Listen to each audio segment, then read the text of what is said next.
and use a militant army? 3, do we embark on a war of a crusade against those irresponsible extremists?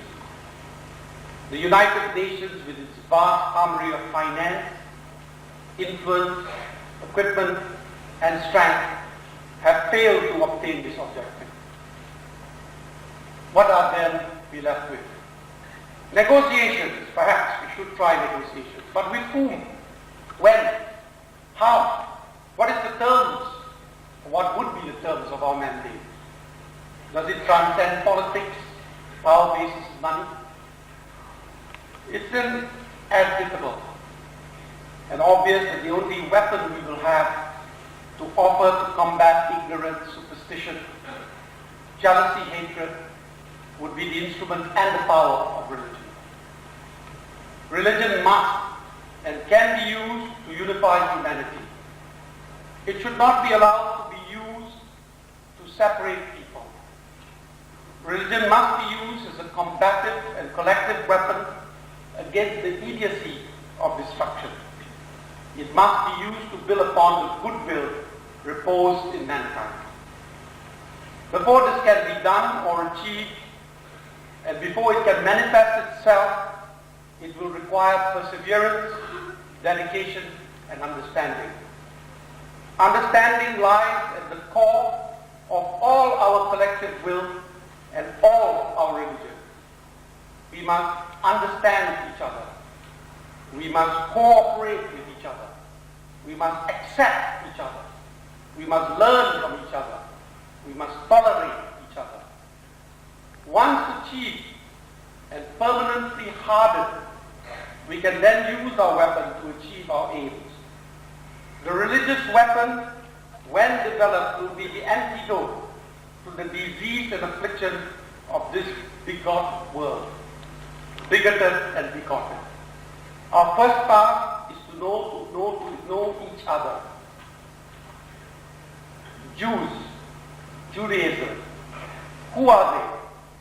What are they? Judaism is not an isolated, chosen people religion, warding and staving off the world.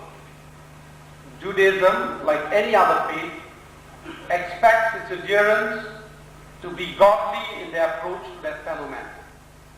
No less is wanted or expected. Judaism obliges its adherents to do this. There are several basic tenets of Judaism that sets its mark on each one of us. These are: 1, Judaism is more than a religion. It is a way of life. 2, the purpose of our Torah, our Holy Bible, is to teach man to lead a godly life. 3, to maintain a harmonious relationship with the non-Jewish community is an old principle of our laws. Jewish law provides that we must avoid evoking hate for Jews and non-Jews alike. The requirement of a peaceful society must prevail. The need for mending the world, making life in it better than it was. Humanity, justice, and morality are and must be the essentials of a society. These are all old, sound, and accepted Judaic principles, and is in fact our law. Given these principles and values, our Torah advances the course of our life into a principle where unity would naturally evolve as an axiomatic conclusion. Judaism makes it obligatory for us to live in harmony with each other. It offends our basic principles, our moral codes, our rules of ethics, our Torah, and our Talmud, to invoke religion as a disuniting force.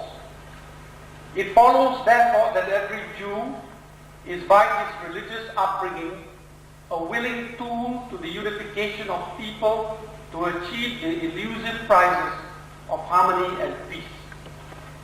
Judaism has no dogma, no doctrine, no teaching that espouses this unity or hatred of other religions. On the contrary, it basically sets out recognition to other religions that all those who observe the basic concepts are in fact the righteous among the nations of the world. Judaism maintains for itself the respect it has earned as a monotheistic religion, does not seek to proselytize any others to Judaism or to convert others to our ways, customs, or principles. We practice the concept of looking after our own, and we arrogate to ourselves the day-to-day teaching, benevolence, welfare, religious education of the Jewish faith without seeking undue weightage from the state or from other funds. It maintains a dignified solace when its members practice our faith, causing no offense to others. In fact, the Ten Commandments, which has been described as, quote, the first historical code of social behavior predicated on ethics and morality, is the accepted spiritual essence of all true religions. What can Judaism do to create this obvious need to foster and inculcate the spirit of cooperation? In my view, it has already long embarked on this. We have eradicated the isolation concept. Judaism has taken a giant stride to work with the other major religions of the world. Israel, which is the bastion of Judaism, has a special mandate and is the custodian to look after some of the major holy sites of the major religions, be it in Jerusalem, Bethlehem, Tiberias, Haifa, or Hebron, be it Muslim, Jewish, Christian, or the Baha'i faith. The priest process is not merely a political decision. It embraces the religious courage to seek unification and acceptance of each other. Its leaders have been endowed with the Nobel Peace Prize. Judaism has consistently maintained an important and constant vigil against extremism and fundamentalism. Judaism is a willing candidate and a qualified candidate to take part in the unification role. It is a good example of being a willing participant to the unity concept.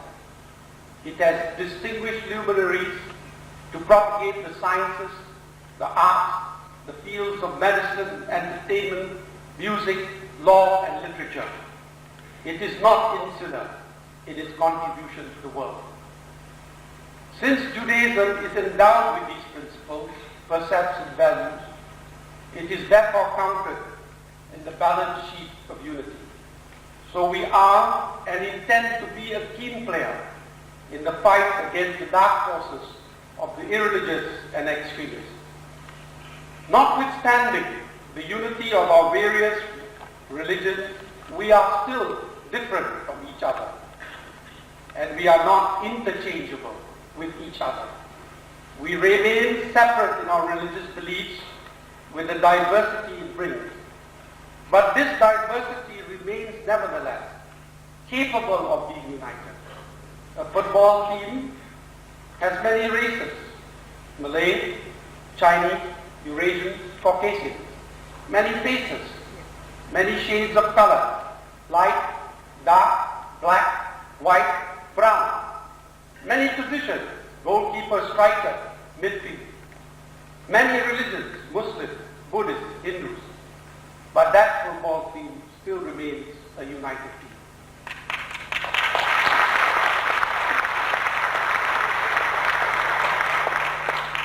Religion is the commonality of most of mankind. It is the password and the creed of unity. It is the only commonality of mankind. It is the bastion and bulwark of our future. As a united body, we must strive for the elimination of all forms of prejudice, full equality of the sexes, the elimination of all extremes of poverty, and the achievement of universal education. Judaism, together with all other religions, espouses these common principles. In diversity we remain each to ourselves, though united in our common world of justice, morality, and humanity. Religion is the one and only remaining and possible factor to influence the universal concepts of justice, love, and unity. It remains for me to say thank you to the Baha'i community of Singapore, the organizers of this year's World Religion Day, for inviting me to speak at this august gathering. This is an auspicious day for Singapore, notwithstanding its secularism. Thank you very much.